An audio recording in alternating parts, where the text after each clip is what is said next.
Concentrate.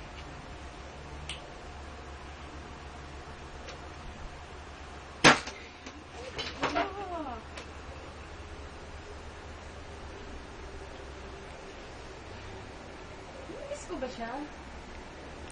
Tama ba yung ginawa ko sa kanya? Nag-iisa na lang ako. Wala na akong makasama sa bahay. Nakaka-bored. Wala akong makausap. Kaya dapat kong gawin para mapabalik ko siya. Baka mag-iisa kaya siya?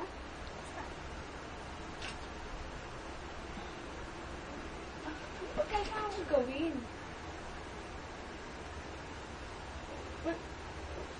Wala rin akong budget pang gagawin ko. Sino ko hihingi ng tulong? Wala na akong pera pang bayad sa bahay, sa kuryente. Kailangan ko siya mapabalik. Tama. Kailangan ko siya makita at pabalikin.